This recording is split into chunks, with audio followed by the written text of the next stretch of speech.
Telugu 'big boss' season 8 reality show రెండో వారం nominations భారీ గొడవలు, వాగ్వాదాల మధ్య ముగిశాయి.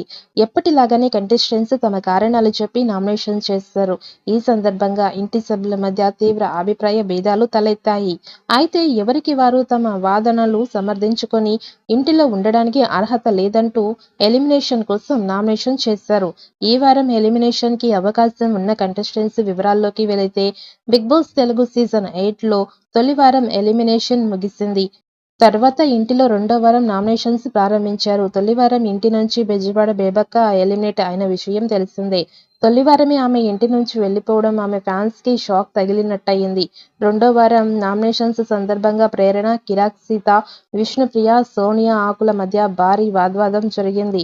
ఇంట్లో జరిగిన సంఘటనల ఆధారంగా నామినేషన్స్ వేసేందుకు ప్రయత్నించగా ఎవరికి వారు డిఫరెంట్ గా చేసుకోవడం కనిపించింది. ఇక ఆదిత్య మణికంఠపై ఇతర కారణాలు చెప్పి భారీ ఆరోపణలు చేయడం జరిగింది.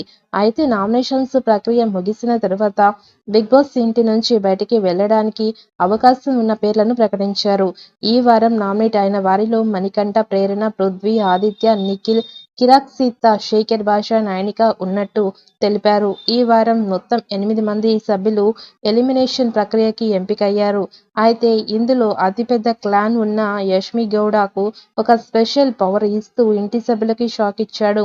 నామినేట్ అయిన వారిలో ఒకరిని సేవ్ చేసి, నామినేట్ కాని వారిలో ఒకరిని నామినేట్ చేయాల్సి ఉంటుందని అధికారికాన్ని ఉపయోగించి ఒకరిని సేవ్ చేసి మరొకరిని నామినేట్ చేయమని అడిగాడు బిగ్ బాస్. దాంతో 8 మందిలో నుంచి ప్రేరణని బయటికి తీసుకొచ్చి విష్ణుప్రియ జాబితాలోకి చేర్చింది. ఇక దాంతో నామినేట్ అయిన ప్రేరణను సేవ్ చేయాలని అనుకుంటున్నట్టు, అలాగే విష్ణుప్రియని నామినేట్ చేయాలని అనుకుంటున్నానని యష్మి గౌడ తన నిర్ణయాన్ని వెల్లడించింది. దాంతో విష్ణుప్రియ షాక్ అయింది. అయితే తనపై చేసిన కొన్ని ఆరోపణలు విష్ణుప్రియ సమర్థించుకొని అలా నామినేషన్స్ లోకి వెళ్లిపోయింది.